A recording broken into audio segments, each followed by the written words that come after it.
À une exposition caritative d'art, un milliardaire PDG est inexplicablement attiré par un tableau étrangement familier représentant un petit garçon aux yeux tristes, avant de se figer devant les mots gravés dans le cadre « Chaque enfant mérite un père ». Son pouce s'emballe alors que la réalisation le frappe avec la force d'un train, il est en train de regarder son fils.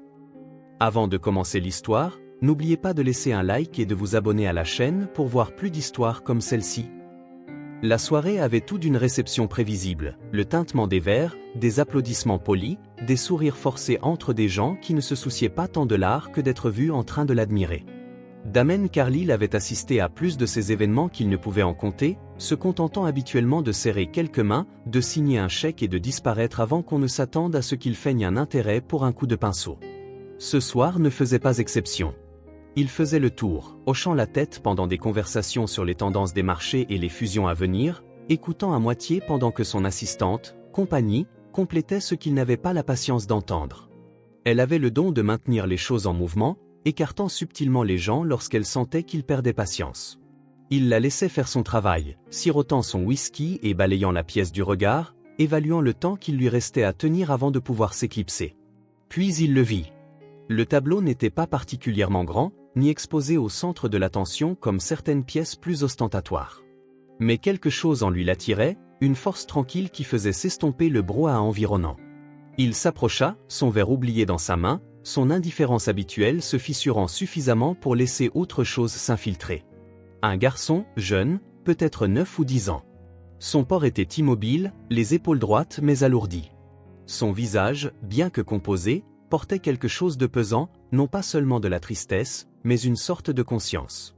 Rien n'était dramatique, rien n'était accentué pour l'effet, seulement une douleur discrète et persistante, le genre qui n'a pas besoin d'être amplifié pour être réel. Damien examina chaque détail, l'angle du menton, la façon dont la lumière frôlait les mèches de cheveux sombres, l'inclinaison familière du nez. Quelque chose le titillait au fond de l'esprit, une reconnaissance qu'il n'arrivait pas à saisir pleinement. Il n'était pas du genre sentimental, ne croyait ni aux signes ni aux intuitions, mais en se tenant là à contempler ce garçon, un malaise lui remonta le long de la colonne vertébrale. Puis son regard descendit vers le cadre. Les mots y étaient gravés dans le bois, simples et délibérés, chaque enfant mérite un père. Son estomac se contracta, réaction instinctive qu'il ne comprenait pas totalement. Il jeta un coup d'œil autour de lui, s'attendant à moitié à ce que quelqu'un l'observe, guettant sa réaction. La salle poursuivait son cours comme avant, des serveurs se glissaient entre les invités, les conversations montaient et descendaient comme des vagues lointaines. Mais pour lui, l'atmosphère avait changé. « Patron » lança la voix de Compagnie tout près. Il ne tourna pas les yeux. « Tu fixes ce truc comme s'il venait de te souffler tes secrets les plus profonds. » Il expira brusquement, chassant le poids qui pesait sur lui. « Qui est l'artiste » Compagnie s'approcha de lui, regardant la plaque sous le cadre. L.J. Whitmore. Jamais entendu parler. Lui non plus. Ce nom ne lui disait rien, et pourtant, ce tableau l'avait trouvé comme s'il l'attendait. Il fit un pas en arrière, ressentant soudain le besoin de mettre de la distance. Son pouce était emballé sans raison, et il n'avait pas l'habitude de laisser quelque chose d'aussi trivial qu'une peinture le troubler. Compagnie l'observa, un sourcil levé. « Patron, on dirait que tu as vu un fantôme. Ne me dis pas que tu as peur de l'art. » Il ignora la pique et fit un signe de tête à une coordinatrice de l'événement qui passait par là. Qui est responsable de l'apport de ces œuvres ? La femme, qui riait d'une remarque d'un autre invité, se tourna quand elle l'entendit. « Oh, monsieur Carlyle. Vous profitez de l'exposition ? L'artiste, Whitmore. Vous avez ses coordonnées ? » Elle hésita, jetant un coup d'œil au tableau comme si elle essayait de comprendre pourquoi il demandait cela. « Je crois qu'il ou elle préfère rester anonyme. Nous travaillons avec une galerie qui les représente. » Damien s'efforça de ne pas laisser paraître son irritation.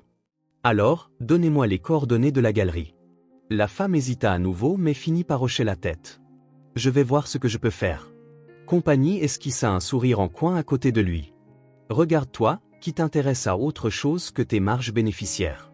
Je suis fier de toi. » Damien lui lança un regard mais ne réagit pas. Il ne parvenait pas à se défaire de cette impression étrange, de cette certitude que quelque chose se trouvait là, qu'il devait comprendre.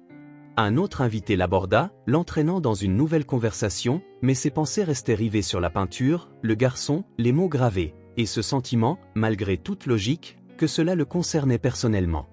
Damen remarqua à peine la fin de la soirée. Les conversations se brouillaient, il serrait des mains et adressait des sourires polis, mais son esprit revenait sans cesse au tableau, aux mots gravés dans le cadre, au malaise pesant au creux de sa poitrine. Chaque fois qu'il tentait de s'en détourner, quelque chose le ramenait à ce souvenir. Le visage de ce garçon n'était pas simplement familier, il reflétait quelque chose qu'il n'arrivait pas à définir. Cette ressemblance le rongeait, un murmure qu'il ne pouvait ignorer. L'idée qu'il ne s'agissait pas d'une simple coïncidence s'installa dans son esprit, aussi lourd qu'un poids impossible à déloger.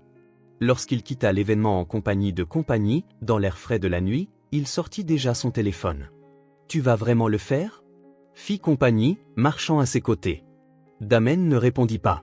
Il faisait défiler ses contacts, puis s'arrêta, soupirant brusquement. Il ne savait même pas qui il cherchait. Compagnie sourit, lisant en lui comme un livre ouvert. « Tu veux que je m'en charge, ou tu préfères passer la nuit à froncer les sourcils en regardant ton écran ?» Il rangea son téléphone dans sa poche et la regarda. « Trouve-moi qui est Whitmore. » Elle laissa échapper un petit rire. « C'est tout ? Pas de « s'il te plaît », pas de détails ? Juste « découvre qui est Whitmore ?» Comme si j'étais une magicienne ? Il lui adressa un regard qui signifiait qu'elle savait exactement ce qu'il voulait dire. Elle leva les yeux au ciel mais sortait déjà son propre téléphone. « Tu as de la chance, j'aime relever les défis. » Damen ne dormit pas beaucoup cette nuit-là. Il n'était pas du genre à se tracasser, il gérait les problèmes au fur et à mesure, prenait des décisions rapidement, efficacement. Mais ceci n'avait rien d'un contrat commercial. C'était autre chose, et pour la première fois depuis longtemps, il ignorait comment procéder. Le lendemain matin, Compagnie avait des résultats. « Tu vas adorer », annonça TL en laissant tomber un dossier sur son bureau. Il le saisit et l'ouvrit. La première page contenait une biographie standard de l'artiste, L.J. Whitmore, connu pour des œuvres émotionnellement fortes, préférait rester discret, exposait dans quelques galeries triées sur le volet. Puis il tourna la page. Lauren Jacobs. Pendant une seconde, le nom ne lui dit rien, puis la vérité le frappa. Quelque chose en lui se figea. Compagnie, assise en face de lui, laissa le silence s'installer avant de demander, toujours prête à aider. « Alors, je suppose que ce n'est pas un nom inconnu pour toi ?» Damen ne répondit pas. Il continua sa lecture. La biographie était simple, sans drame. Après avoir quitté New York il y a plus de 10 ans, elle s'était bâtie une carrière d'artiste presque sous les radars, déménageant plusieurs fois avant de s'installer à quelques États d'ici, gardant sa vie privée loin des projecteurs. Il referma le dossier et le posa. Compagnie attendit. Comme il ne disait toujours rien, elle finit par pousser un soupir. « D'accord, je meurs d'envie de demander, à quel point tu as tout gâché avec elle ?» Il s'adossa à son fauteuil, tapotant légèrement le bureau du bout des doigts. Il n'avait pas pensé à Lauren depuis des années, pas de manière significative. Il n'en avait aucune raison. Ils avaient vécu quelque chose, et quand elle était partie, il l'avait laissée partir. Il avait été trop occupé, trop ambitieux, trop focalisé sur la suite pour s'attarder sur ce qui restait derrière lui. Il s'était convaincu que c'était mieux ainsi. Mais maintenant, en voyant son nom, le passé ne se laissait plus ignorer. 12 ans plus tôt, ils étaient inséparables. Elle était différente de toutes les femmes qu'il avait rencontrées, fougueuse, passionnée, créative. Elle le défiait d'une façon que personne d'autre n'avait osé. Elle le remettait à sa place quand il se montrait arrogant, ne le laissait jamais se reposer sur son charme. Il avait adoré ça chez elle, jusqu'à ce que ça devienne gênant. Elle voulait un avenir construit sur plus que des rendez-vous d'affaires et des appels nocturnes. Lui répétait qu'ils avaient tout leur temps. Elle lui disait qu'elle ne l'attendrait pas éternellement. Et puis un jour, elle n'était plus là. Il se souvenait de leur dernière dispute, de la frustration dans sa voix quand elle lui avait demandé s'il la voyait dans son futur ou si elle était simplement là jusqu'à ce que quelque chose de plus important se présente. Il se souvenait lui avoir répondu qu'elle dramatisait, qu'il avait juste besoin de se concentrer, et qu'elle en demandait trop au pire moment. Il se souvenait aussi du regard qu'elle lui avait lancé avant de partir. Il s'était répété que c'était mieux ainsi. Maintenant, en lisant ce dossier, il n'en était plus certain. Compagnie, toujours en train de l'observer, se pencha finalement en avant, les coudes sur le bureau. Alors, verdict ? Ça va être juste un petit retour dans le passé où on se lance dans une crise personnelle en bonne et due forme. Damen expira lentement, puis attrapa son téléphone. Mets-moi en contact avec la coordinatrice de l'événement d'hier soir. Marianne, je ne sais plus. Elle a dit qu'elle passait par une galerie. Je veux un nom, un numéro, tout ce qu'elle a. Compagnie se laissa aller contre le dossier de sa chaise, un sourire en coin. Voilà, tu es à fond dedans. Je veux juste des réponses. Elle haussa un sourcil. Bien sûr, et moi je ne bois du café que pour ses bienfaits sur la santé. Il l'ignora et passa l'appel. Marianne n'était pas facile à convaincre. La galerie en question tenait à la confidentialité de l'artiste, affirmait-elle, et ne donnerait pas d'informations personnelles à n'importe qui. C'était avant que Damen ne fasse un don substantiel à la fondation. 1 heure plus tard, il avait une adresse. Compagnie le regarda attraper ses clés. Tu sais qu'il y a un moyen de gérer ça sans avoir l'air d'un homme qui vient de découvrir qu'il a peut-être un enfant caché, hein? Il ne s'arrêta pas. Tu viens? Elle soupira et se leva. Oh, absolument. Je ne raterai ça pour rien au monde. Alors qu'il sortait, elle secoua la tête. Je dois demander, à l'époque, quand vous étiez ensemble, vous avez déjà discuté de gosses, de projets d'avenir, ou c'était juste boulot? Damen lui jeta un regard, ce qui la fit sourire. 0, c'est bien ce que je pensais. Ça promet. Il ne répondit pas mais, au volant, il serrait le volant avec force, l'esprit déjà à des kilomètres de là, imaginant la confrontation à venir. Il ignorait ce qui l'attendait précisément, mais une chose était sûre, il ne repartirait pas sans réponse. L'adresse le conduisit dans un petit quartier éloigné des hauts immeubles auxquels il était habitué. Les rues étaient bordées de commerces indépendants, des cafés affichant des menus manuscrits, des librairies aux étagères bondées visibles à travers leurs vitrines. Un endroit comme Lorraine les aimait, à son image. Il se gara devant une devanture modeste, sur laquelle on pouvait lire « Whitmore, atelier d'art et studio », peint sur la vitre. À travers la fenêtre, il distinguait la lueur chaude des lampes suspendues, des toiles empilées contre les murs, des chevalets disposés un peu partout. L'endroit semblait vivant, comme si la créativité y résidait plutôt que d'y être simplement exposée. Dès qu'il franchit la porte, l'odeur de peinture et quelque chose de légèrement floral le frappa, un mélange d'essence de térébenthine et de lavande, familier, inchangé. Son regard parcourut la pièce, prenant note des pinceaux posés à sécher, des étagères croulant de carnets de croquis, des toiles inachevées appuyées çà et là. Puis il la vit. Lorraine se tenait au fond, occupée à ranger du matériel sur une table. Elle ne l'avait pas encore remarqué, concentrée sur sa tâche. Un instant, il l'observa, le temps semblant se rétracter. Ses cheveux étaient plus courts, un peu plus clairs, comme si elle avait passé davantage de temps au soleil. De fines rides apparaissaient sur son visage, qu'il ne lui connaissait pas auparavant, mais qui ne faisaient que renforcer l'image de la femme qu'elle était devenue. Celle qu'il avait aimée était toujours là, plus affirmée, plus sûre d'elle. Il avança d'un pas, et le son de ses chaussures sur le plancher la fit se raidir. Elle se retourna, et il vit l'instant précis où la reconnaissance se peignit dans ses yeux. Elle ne parut pas surprise, plutôt résignée. Tiens, lâcha-t-elle en croisant les bras, voilà l'homme qui pensait que l'amour n'était qu'un inconvénient dans un emploi du temps. Damen s'était préparé à l'hostilité, mais le ton désinvolte de sa remarque parvint tout de même à l'atteindre. Ravi de te revoir aussi, Lorraine. Vraiment? Répliqua-t-elle.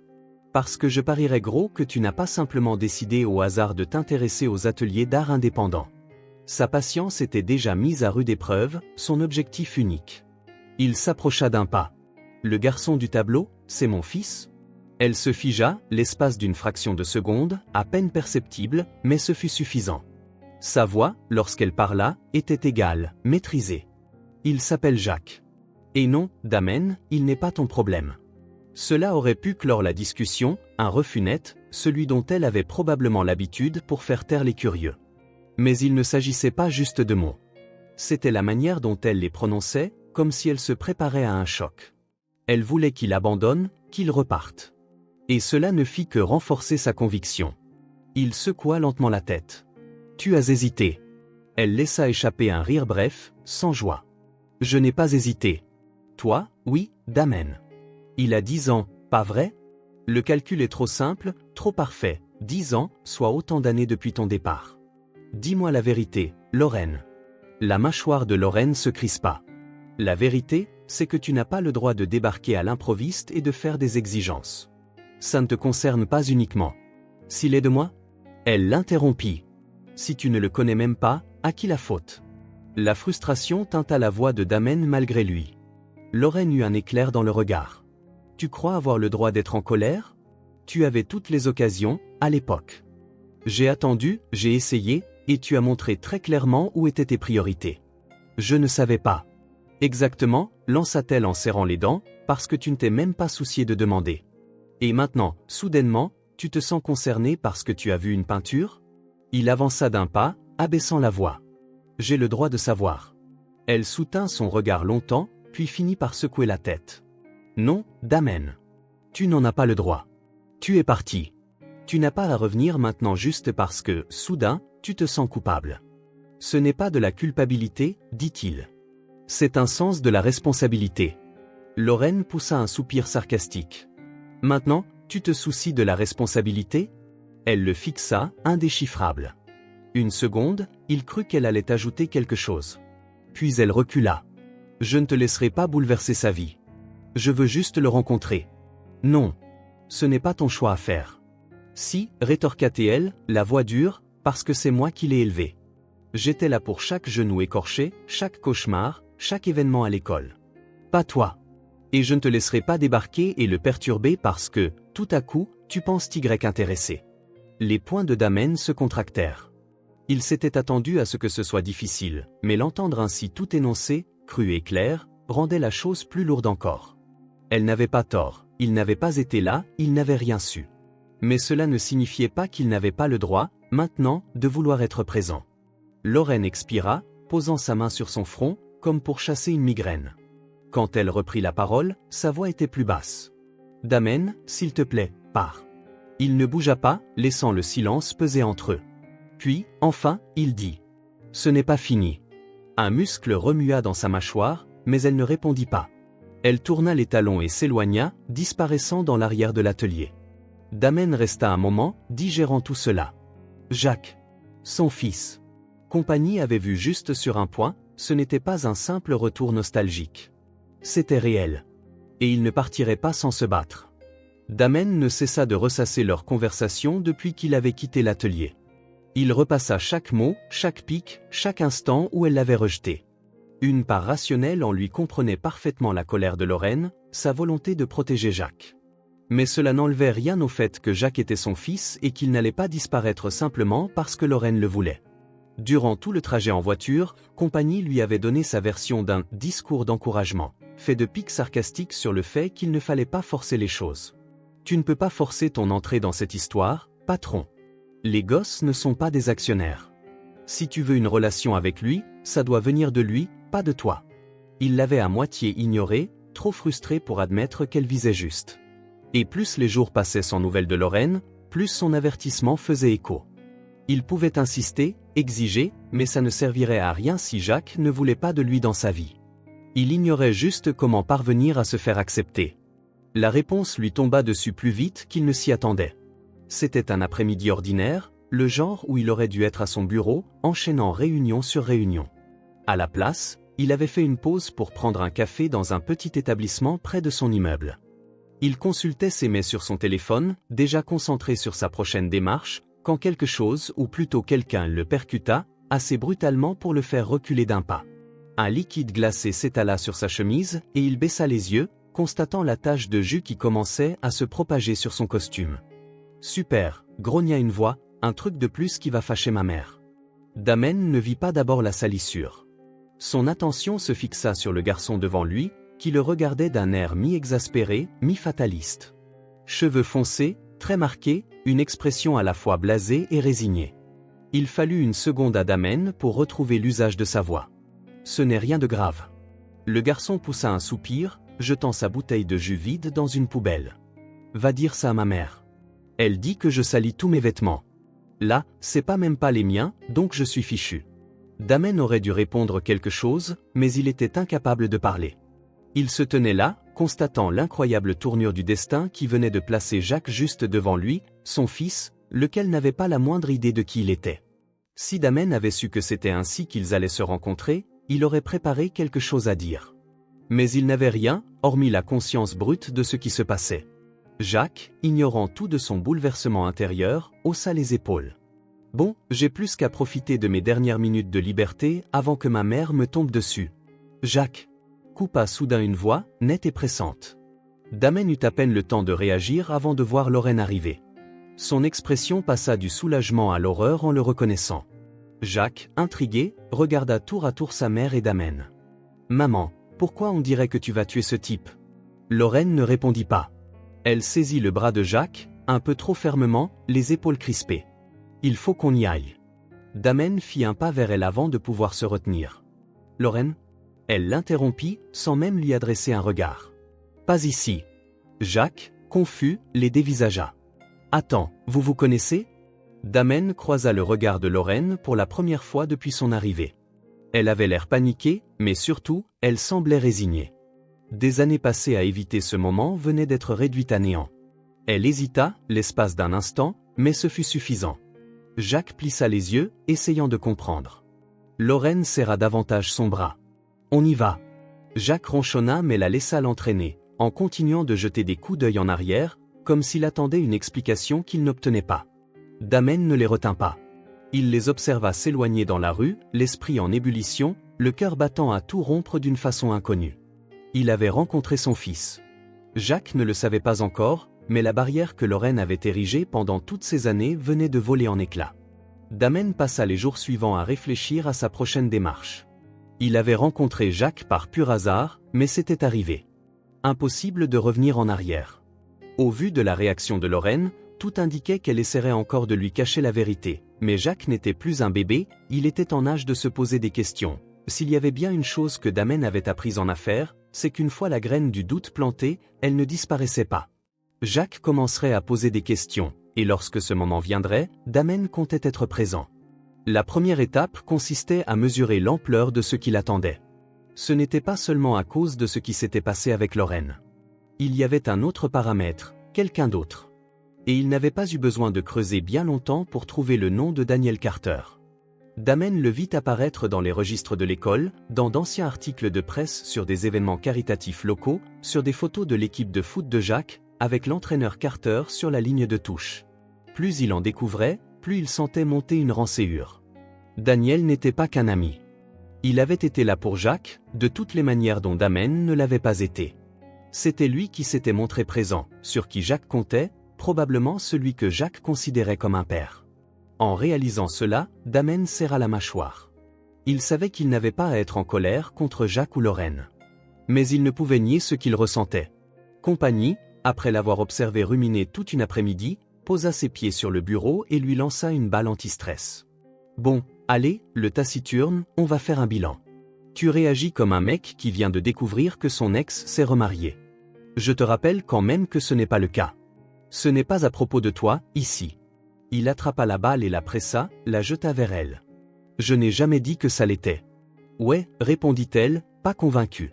Écoute, je pige, tu te sens exclu. La réalité, c'est que tu le es. Jacques ne te connaît pas. Mais si tu veux que ça change, faire la tronche ne suffit pas. Damen ne répondit pas tout de suite, sachant malgré lui qu'elle avait raison. Il pouvait être en colère, mais ça n'arrangerait rien. La seule chose à faire était de prouver qu'il voulait réellement trouver sa place. Il ignorait combien de temps cela prendrait, mais il était hors de question de reculer à présent. L'occasion se présenta bien plus vite que prévu, grâce à Compagnie, encore. Elle dénicha une affiche communautaire annonçant une kermesse à l'école de Jacques, incluant une foire scientifique, pour laquelle on cherchait des parents bénévoles. Damen n'avait jamais construit de volcan en papier mâché, mais si c'était sa porte d'entrée, il la franchirait. Le gymnase était déjà plein lorsqu'il arriva. Des enfants couraient partout, excités, leur voix mêlée d'un joyeux vacarme. Des parents discutaient, disposant des stands ou encourageant les gamins. Damen parcourut la pièce du regard à la recherche de Jacques, mais son attention fut vite attirée par Daniel Carter. Il se trouvait au centre, accroupi près de Jacques, ajustant un modèle de fusée sur un lanceur. Jacques paraissait à l'aise, heureux. Quand Daniel parla, Jacques rit, d'un rire spontané, plein d'assurance, qui serra le cœur de Damen. Il voyait là toute la complicité entre eux, celle qu'il n'avait jamais eue avec Jacques. Il était le spectateur d'une relation construite sans lui. Jacques ne l'avait pas encore remarqué, pas plus que Daniel. Damen aurait pu faire demi-tour et partir avant que quiconque ne le voie. C'était tentant. Mais il avait passé sa vie à fuir ce qui le dérangeait. Où cela l'avait-il mené? Il n'allait pas reculer maintenant. Il s'approcha. Jacques fut le premier à le remarquer. Le garçon fronça les sourcils, visiblement surpris. « Salut !» Damen hocha légèrement la tête. « Salut !» Daniel se redressa et jeta un coup d'œil à Lorraine, qui venait d'apparaître à ses côtés, comme guidé par un instinct parental. « Tout va bien ?» Jacques les regarda à tour de rôle, sentant la tension. « Attendez, vous vous connaissez ?» Lorraine hésita un instant, c'en était assez pour que Jacques comprenne qu'il se passait quelque chose. Il fronça à nouveau les sourcils. Il ne savait pas encore tout, mais l'interrogation était déjà là. Damen saisit l'occasion. « Nous nous sommes croisés, il y a longtemps. » Jacques inclina la tête, l'observant. « D'accord. Du coup, pourquoi vous êtes là ?» Lorraine ouvrit la bouche, probablement pour détourner la conversation, mais Damen répondit le premier. « Je voulais voir la foire scientifique. Ça me paraissait intéressant. » Jacques avait toujours l'air méfiant, mais pas hostile. C'était déjà ça. Daniel, qui n'avait jusqu'ici rien dit, s'adressa à lui. « Jacques présente une fusée. On y travaille depuis des semaines. » Il avait un ton poli, une voix posée, mais Damen percevait le défi sous-jacent. Jacques, lui, retrouvait son enthousiasme. « C'est super cool. On a fait plein de tests et tout. On a même préparé un plan B au cas où ça foire. » Damen hocha la tête, essayant d'ignorer l'agacement qui bouillonnait encore en lui. « C'est malin. Toujours avoir un plan de secours. » Jacques sourit. « C'est Daniel qui me l'a appris. » Lorraine jeta un coup d'œil à Daniel, un échange rapide que Damen saisit aussitôt. Un avertissement muet. La démonstration commença quelques minutes plus tard. On appela le nom de Jacques, qui sautillait presque d'excitation en s'avançant. Damen resta légèrement en retrait, tandis que la foule comptait à rebours. Lorsque le moteur s'alluma, la fusée s'éleva droit vers le plafond, haut, avant de redescendre avec un parachute. Jacques poussa un cri de victoire, Daniel lui tapota l'épaule, et Lorraine sourit en ébouriffant ses cheveux. Damen, lui, se tint à l'écart, avec la sensation de s'écraser à son tour. Jacques avait déjà une figure paternelle, et ce n'était pas lui. Pour la première fois depuis que tout ça avait commencé, il douta vraiment de pouvoir changer les choses. Il quitta la foire scientifique le cœur lourd, comme si un poids nouveau s'était déposé sur sa poitrine. Voir Jacques et Daniel ensemble était une chose, mais constater à quel point ils fonctionnaient naturellement l'un avec l'autre lui rappelait qu'il n'avait raté non pas seulement quelques anniversaires, mais toute une vie. Il arrivait des années trop tard, cherchant sa place dans un univers qui s'était construit sans lui. Cette sensation ne le quitta pas pendant plusieurs jours. Il s'absorba dans le travail, se répétant qu'il laissait à Jacques l'espace nécessaire, et que s'il s'imposait brutalement, Lorraine se braquerait encore plus. Mais, au fond, il savait que c'était plus que cela. Il ne pouvait oublier l'image de Jacques rayonnant auprès de Daniel, comme s'il n'y avait jamais eu de vide à combler. C'est alors que son père appela. Cela faisait des années que Damen n'avait pas parlé à Richard Carlyle. La dernière fois, c'était lors d'une assemblée d'actionnaires, où Richard lui avait serré la main poliment mais froidement, sans poser de questions sur sa vie, avant de partir avant la fin. Avant cela, leur rapport était encore plus distant. Richard avait toujours été le genre d'homme à afficher clairement ses priorités, et Damen avait vite compris que la famille n'en faisait pas partie. Lorsque son assistante l'informa que Richard demandait un déjeuner, Damen faillit refuser. Sa curiosité prit le dessus. Il avait besoin de se changer les idées, de quitter un instant ses tourments. Et s'il y avait bien une personne capable de lui rappeler tout ce qu'il ne voulait pas devenir, c'était son père. Alors il accepta. Le restaurant était de ceux où les nappes sont en lin et où les serveurs parlent à voix basse. Son père était déjà assis quand il arriva, il parcourait le menu comme s'il examinait une proposition commerciale. Il ne se leva pas lorsque Damien s'approcha, se contentant de lever brièvement les yeux avant d'indiquer d'un signe de tête la chaise en face de lui. Damen s'assit, s'inclinant légèrement en arrière. « À quoi dois-je l'honneur » Richard ignora presque le sarcasme. « J'ai entendu dire que tu étais occupé. » C'était un test, le même genre de pic que Richard utilisait depuis que Damien était adolescent. Damien refusa de mordre à l'hameçon. « Je le suis généralement. » Richard referma le menu et le posa avec une précision calculée, comme tout ce qu'il faisait. « J'ai aussi entendu dire que tu t'impliques dans certaines affaires personnelles. » Damien se figea. Il savait, d'une manière ou d'une autre, que Richard savait. « Je suppose que tu as des gens qui te rapportent des informations, dit-il posément. Richard ne le nia pas. « Tu devrais faire plus attention à l'endroit où tu vas, si tu ne veux pas que les gens parlent. » La mâchoire de Damien se crispa. « Ça ne te regarde pas. » Richard but une gorgée lente de sa boisson. « C'est là que tu te trompes.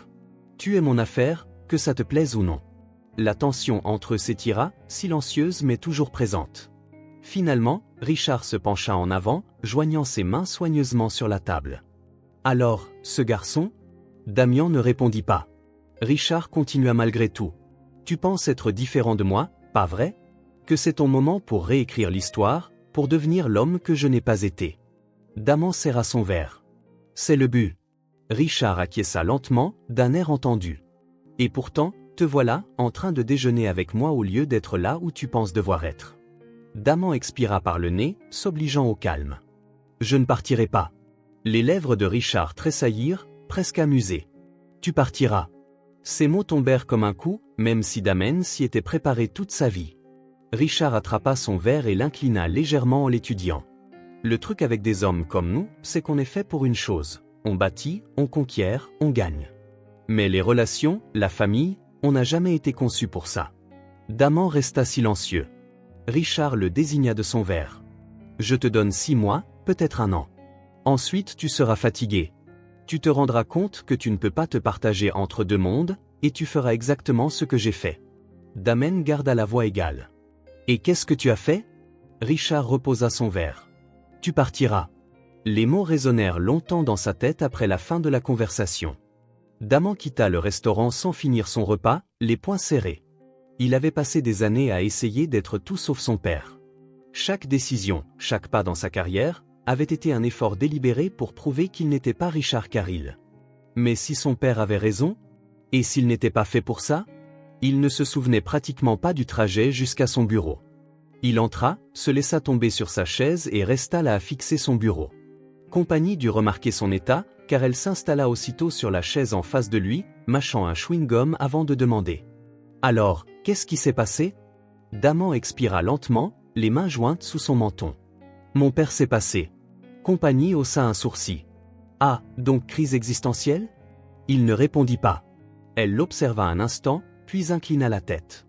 Allez, dis-moi. Qu'est-ce qu'il t'a dit? Damon hésita, puis le prononça à voix haute pour la première fois. Que je finirais par partir.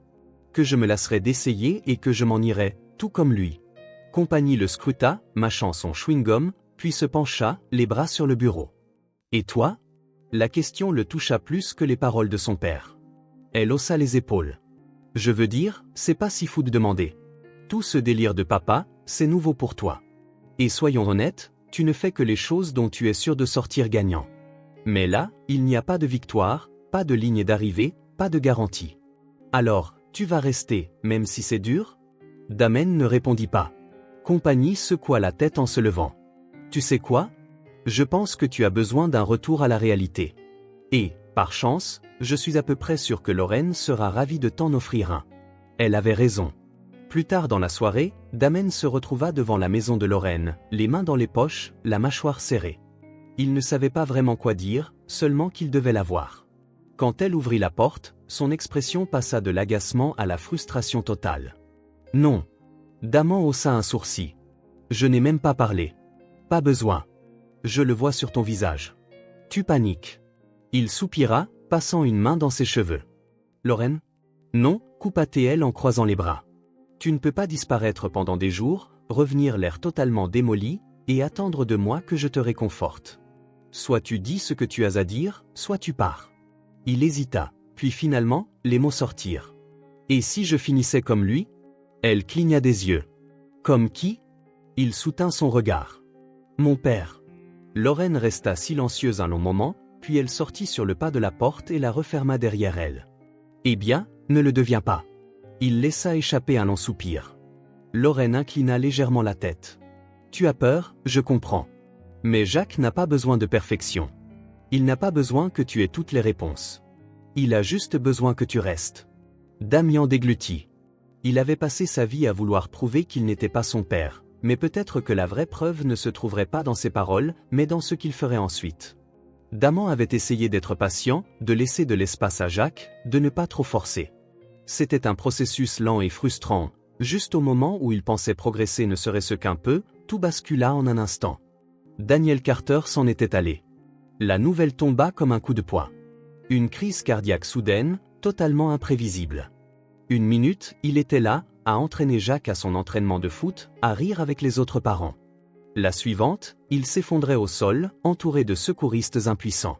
Quand ils arrivèrent à l'hôpital, c'était fini. Damon l'apprit d'abord par Cali, qui l'avait su via son réseau inépuisable de contacts. Il eut à peine le temps d'encaisser la nouvelle que son téléphone vibra avec un autre message, cette fois de Lorraine. Daniel est mort. Jacques ne le sait pas encore. Damien resta un long moment à fixer l'écran avant de se lever, de prendre ses clés et de partir sans un mot. Quand il arriva chez Lorraine, il faisait nuit. Le porche était allumé, mais la maison était silencieuse. Il hésita un instant puis frappa. Elle ouvrit presque aussitôt, l'air épuisé, le visage pâle, les épaules raides, comme si elle fonctionnait à l'adrénaline depuis des heures et commençait à s'écrouler. Pour la première fois depuis son retour, elle n'avait pas l'air de se préparer à un affrontement, elle avait juste l'air perdue. « Il dort », dit-elle avant même qu'il demande. Il a pleuré jusqu'à ne plus pouvoir, puis il s'est fermé comme une huître. Damien acquiesça et entra. L'air paraissait plus lourd, imprégné de tristesse. Il la suivit jusqu'à la cuisine, où de vieux cafés refroidissaient sur le plan de travail. « Il allait bien », murmura-t-elle en s'agrippant au comptoir comme si elle avait besoin d'un soutien. Ce matin, il riait, et maintenant? Sa voix se brisa, et elle posa une main sur sa bouche. Damien n'hésita pas, il posa une main dans son dos, solide, rassurant.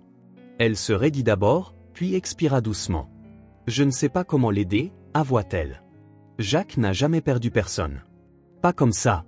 Damien l'ignorait aussi, mais pour une fois, il n'avait pas besoin de savoir. Il devait juste être là. Les jours suivants, il resta présent, sans être envahissant, sans exiger quoi que ce soit. Il s'occupa des formalités, répondant aux appels, se chargeant des démarches avec le funérarium, gérant toutes ces personnes qui voulaient aider sans trop savoir comment. Il veilla à ce que Jacques n'entende pas parler des paperasses ou des détails d'enterrement. Il s'interposa quand Lorraine avait besoin d'une pause sans oser la demander. Jacques, lui, parlait à peine. Il errait dans la maison, l'air absent, répondant du bout des lèvres et retournant dans sa chambre dès qu'il le pouvait. Quand des gens passaient déposer des plats et des condoléances silencieuses, il les évitait. Lorraine essayait de le faire parler, en vain. Il secouait la tête, le visage fermé. Damien n'avait jamais vu un si jeune garçon porter un tel poids dans son silence. L'enterrement fut intime, réservé à la famille et aux amis proches qui avaient connu et aimé Daniel. Damien resta en retrait, regardant Jacques se tenir aux côtés de Lorraine, les mains fourrées dans les poches, le regard indéchiffrable.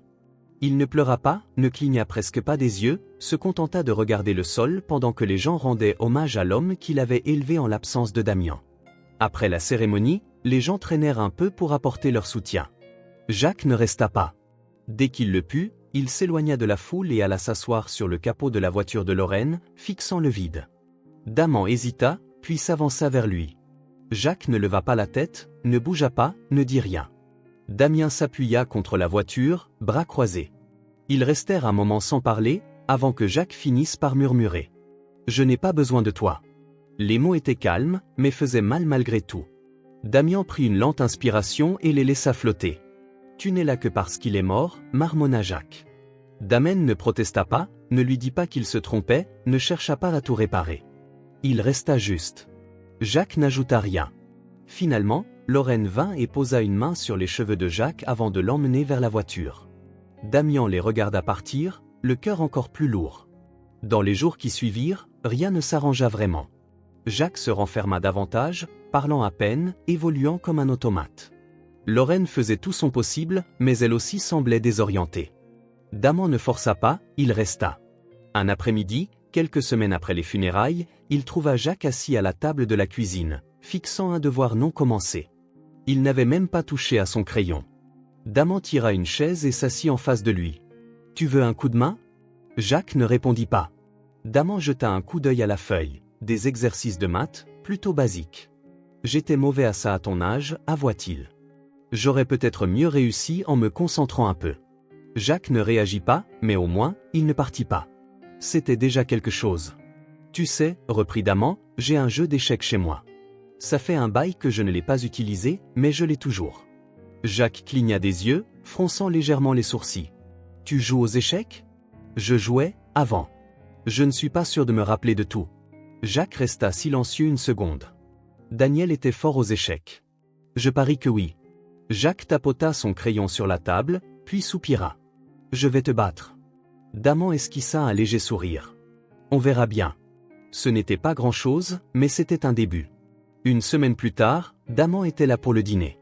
Au début, Jacques l'ignora presque, mais en fin de repas, il râlait déjà au sujet de l'école et débattait avec Lorraine pour savoir si un hot dog pouvait être considéré comme un sandwich. Ce n'était pas encore normal, mais ça laissait entrevoir quelque chose de moins sombre. Ce soir-là, après le dîner, Jacques disparut dans sa chambre, tandis que Damen aidait Lorraine à ranger. Appuyée contre le comptoir, elle l'observait. « Tu es doué avec lui. » Damen haussa les épaules. « Je le laisse venir à moi. » Lorraine acquiesça, après un instant, soupira. Daniel était censé être le choix sûr, confia-t-elle. Celui qui ne partirait jamais. Daman ne répondit pas, mais lui effleura la main. La première fois que Jacques laissa Damian le bordeur, l'ambiance était un peu bizarre. Aucun des deux ne savait quoi dire. Jacques hésita, jouant avec le rebord de sa couverture, et juste quand Damen allait sortir, il marmonna. « Je suppose que ça va si tu restes. »« Je ne vais nulle part, » répondit Daman. Ce n'était pas tout, mais c'était un pas. Les mois qui suivirent furent un mélange de gestes prudents et de moments de chaleur inattendus. Après l'enterrement de Daniel et la douleur immédiate, la vie retrouva un certain rythme. Jacques retourna à l'école et revit ses amis. Lorraine continua son travail à l'atelier d'art, même si elle réduisit ses engagements publics pour ne pas trop laisser Jacques seul pendant cette période de deuil. Damen, de son côté, veillait toujours à être présent. Il n'exigeait jamais rien, ne forçait pas la main de Jacques.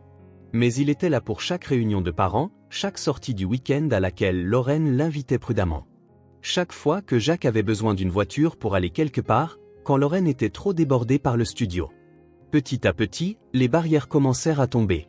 Ce n'était pas fluide, Jacques avait encore des jours difficiles, où il se repliait, s'enfermait dans sa chambre ou errait avec ce regard lointain qu'ont ceux qui souffrent d'une absence trop forte.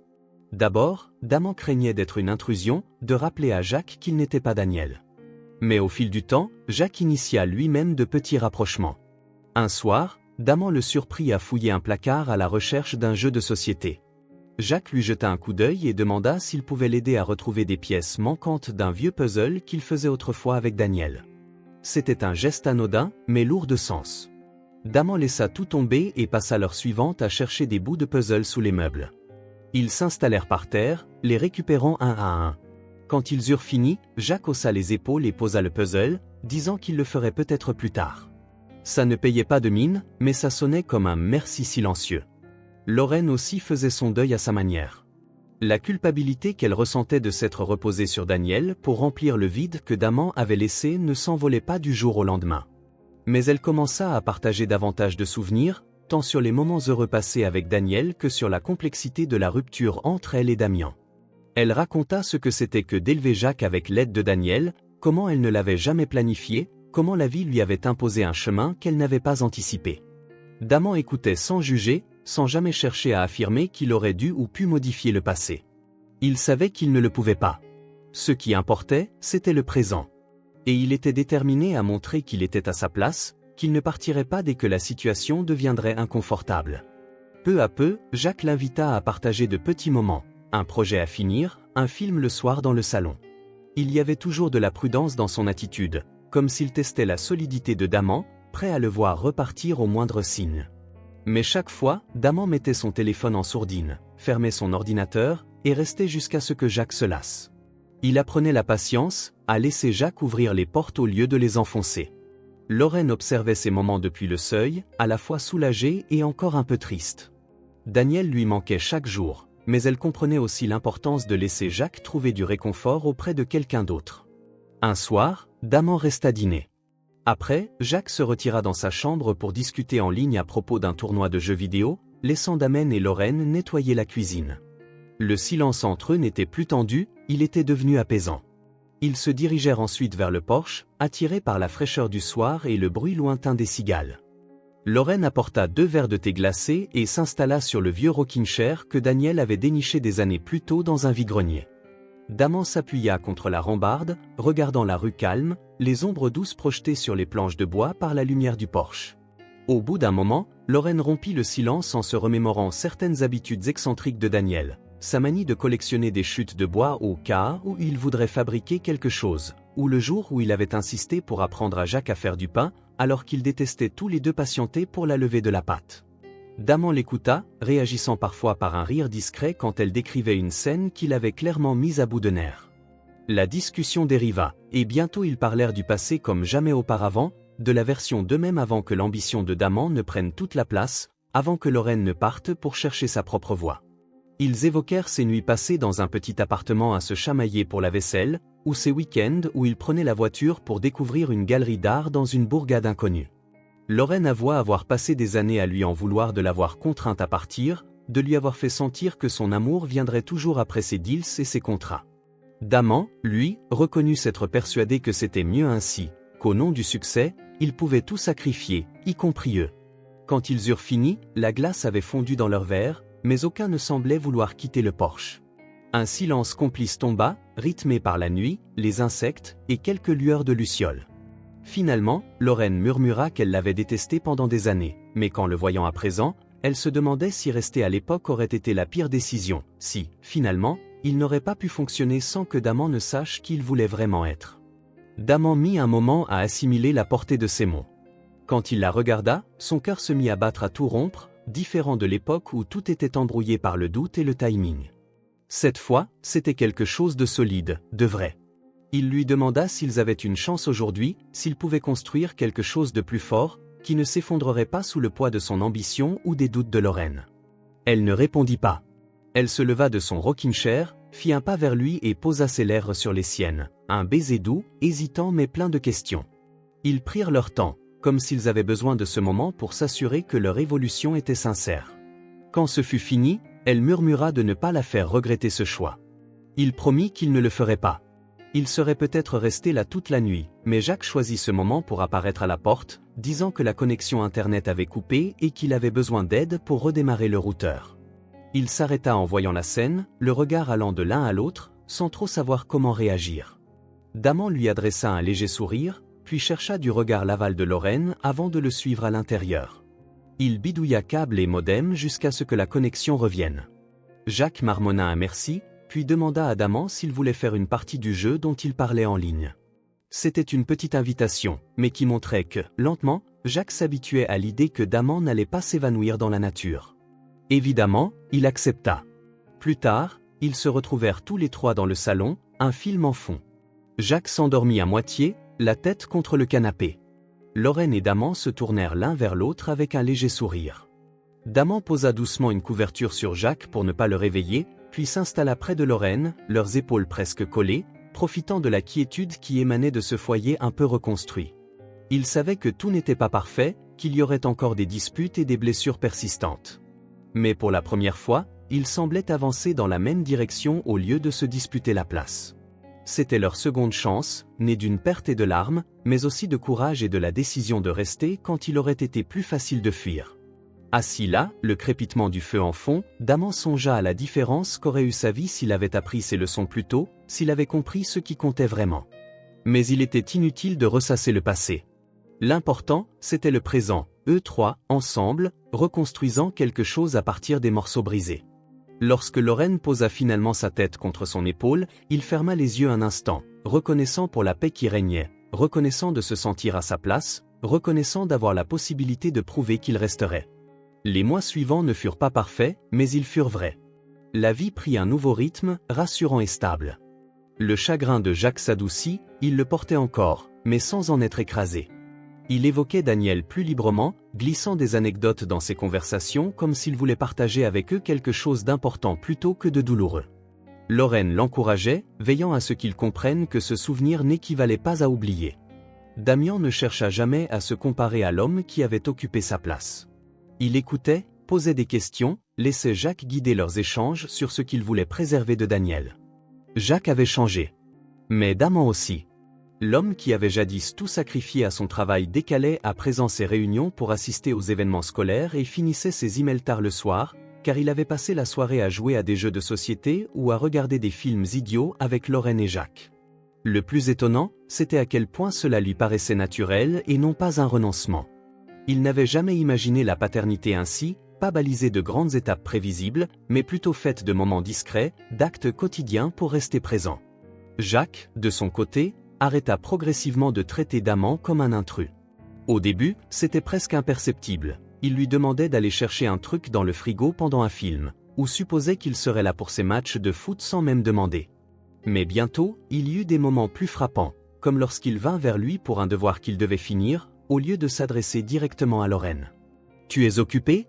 fit-il en entrant dans la cuisine où Daman préparait quelque chose. Ce n'était rien en apparence, mais Damian savait ce que cela signifiait. Lorraine aussi. Un soir, après que Jacques se soit endormi, elle et Daman s'assirent dehors, dans ce même silence confortable. Elle le regarda avec un sourire léger. « Il te fait confiance maintenant, dit-elle doucement. Tu t'en rends compte ?» Daman acquiesça. « Oui, je le vois. » Elle semblait fière, d'une fierté tendre. Elle glissa sa main dans la sienne. « Tu as changé, tu sais. Avant, j'étais convaincue que si tu revenais un jour, ce serait la pire chose possible. Mais maintenant... » Elle laissa sa phrase en suspens, puis expira lentement. Peut-être qu'on n'aurait jamais pu fonctionner à l'époque. Peut-être qu'il fallait en arriver là. Damian se tourna vers elle, ressentant la sincérité de ses propos et la vulnérabilité qu'elle dévoilait. Son cœur s'emballa, d'une façon qui ne lui faisait plus peur. Autrefois, il aurait tout fait capoter par orgueil ou par manque de temps. À présent, c'était différent, plus solide. « On a une chance ?» demanda-t-il, pas comme quelqu'un qui veut à tout prix ressusciter le passé, mais comme celui qui est prêt à construire quelque chose de nouveau. Lorraine ne répondit pas avec des mots. Elle se pencha, effaçant l'espace entre eux, posant ses lèvres contre les siennes avec une certitude tranquille. Quand elle recula, elle posa son front contre le sien et murmura. « Ne me fais pas regretter ça. » Il sourit et serra sa main un peu plus fort. « Jamais. » Jacques s'en rendit compte assez vite. Les enfants perçoivent bien ce qu'on ne dit pas. Un matin, alors que Daman préparait le petit déjeuner, Jacques entra dans la cuisine, prit une boîte de céréales et demanda, l'air de rien. « Du coup, ça veut dire que toi et maman, vous êtes ensemble ?» Damian jeta un coup d'œil à Lorraine, qui essayait de ne pas sourire en se servant un café. Il reporta son attention sur Jacques, cherchant la bonne réponse. « Ça dépend, ça te va ?» Jacques haussa les épaules en versant ses céréales. « Ouais, tu traînes déjà tout le temps ici, de toute façon. » Il fit une pause, touillant dans son bol. « Mais sois pas trop relou avec ça, ok ?» Lorraine rit doucement. Damian ébouriffa les cheveux de Jacques. Ce n'était pas un conte de fées, mais c'était la réalité.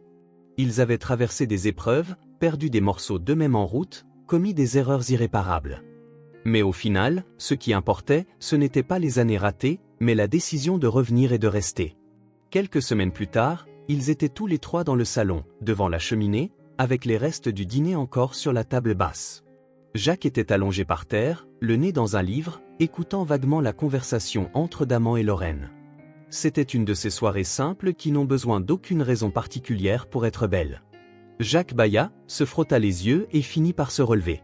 Il jeta un regard à Lorraine et Daman, hésita une seconde, puis lâcha. « Bonne nuit, papa. » Daman en eut le souffle coupé, mais il ne bougea pas, ne réagit pas de façon excessive. Il hocha simplement la tête, la voix calme. « Bonne nuit, fiston. » Jacques disparut dans le couloir, laissant Daman là, avec ce sentiment indescriptible de quelque chose qui venait de basculer. Lorraine posa sa main sur la sienne, et dans son regard, il lut la même émotion. Il n'avait pas besoin de parler pour comprendre. C'était suffisant. Si vous avez apprécié cette histoire, n'oubliez pas de laisser un j'aime, ça aide vraiment la chaîne. Et si vous voulez plus d'histoires touchantes et émouvantes comme celle-ci, abonnez-vous et activez les notifications pour ne rien manquer. Dites-moi en commentaire ce que vous en avez pensé, j'aimerais beaucoup connaître vos réactions. Merci d'avoir regardé, et on se retrouve dans la prochaine histoire.